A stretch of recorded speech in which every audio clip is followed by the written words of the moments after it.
Olá pessoal, meu nome é Matheus Botelho, sou Head de Negócios da Level Group e hoje a gente vai discutir aqui se o ESG é certificável para as empresas ou não é, se tem certificação, se não tem.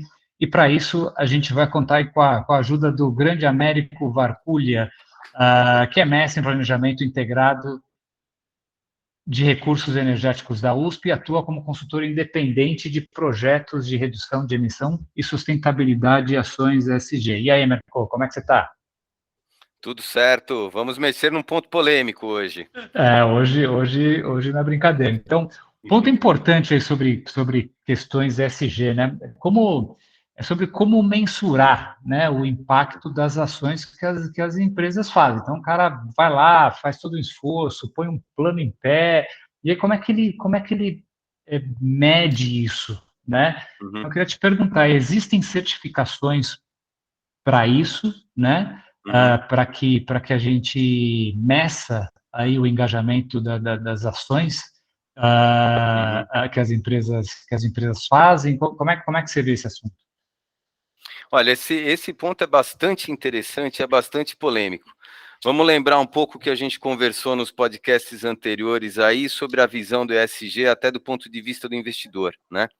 A gente comentou já que o ESG ele não é uma e não deve ser visto como uma norma ou alguns pontos a serem atendidos, mas ele é uma maneira como a empresa se apresenta no mercado, né? E nesse ponto, o ESG, do ponto de vista a certificação do ponto de vista do investidor, é o que muito investidor gostaria de ver. Se existisse um índice ESG capaz de dizer se aquela empresa atende ou não, está segura ou não, responde ou não. A resposta para isso, infelizmente, ou felizmente, não sei, hoje não existe uma padronização ESG, né? Eu digo felizmente ou não, porque aí a minha opinião é de que o ESG ele depende muito de empresa para empresa, do estado de maturidade, enfim, tem uma série de requisitos e que ele pode ser implementado independente do porte da empresa, mas que são jornadas diferentes para cada caso. Então, muitas vezes, uma certificação pode criar alguma dificuldade para esse ponto inicial. É uma opinião, né? E a opinião que se contrapõe a isso é de que se ele fosse certificável, seria mais fácil verificar um número, uma porcentagem e dizer se aquela empresa atende ou não. Mas, tirando um pouco desse cenário, a questão é que hoje não tem uma certificação ESG. O que acontece, existem dessas ações todas que você comentou, existem padrões de relatório.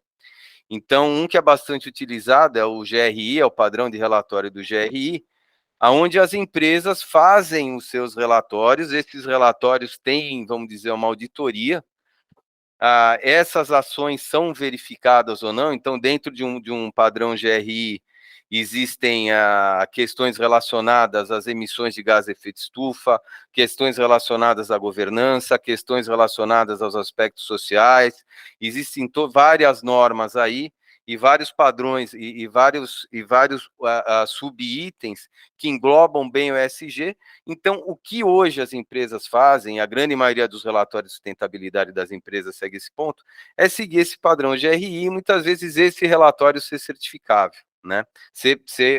Eu digo assim, ele não é uma coisa auditada no sentido de que está correto ou não está, né? Ele é verificado com relação a conteúdo, vamos dizer, a precisão dos dados, enfim. Em contrapartida, existem outras iniciativas dentro também do programa ESG que podem ser auditadas. Por exemplo, inventários de emissões podem ser auditados, a forma como a empresa aí está relacionada com os objetivos de desenvolvimento sustentável pode ser auditados.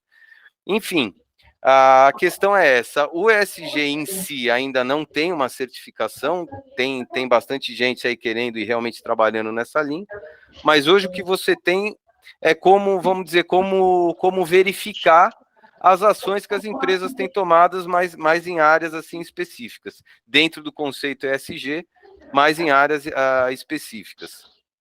E aí ficar de olho nesses relatórios aí, nessas auditorias, para evitar o greenwashing, né? Que foi uma coisa que a gente Não, com certeza, já falou aí no com episódio anterior. certeza. Com certeza, é o que a gente falou, sempre de olho na materialidade, né? A materialidade é o ponto fundamental de qualquer trabalho ESG aí, ou seja, tudo que a empresa está relatando de impactos aí positivos e negativos, né? Quando a gente fala de ESG, não fala só de coisa de impactos negativos, impactos positivos também da empresa. É o que a gente comentou anteriormente nos podcasts anteriores aí, que devem ser considerados de acordo com os impactos que a empresa causa, né? Beleza, Américo, muito bom, legal. E vamos marcar para a próxima a gente conversar um pouco sobre como as empresas começam, né? O que elas têm que levar em consideração, o que elas precisam fazer para se estruturar e para ter práticas mais alinhadas aí a SG. Beleza?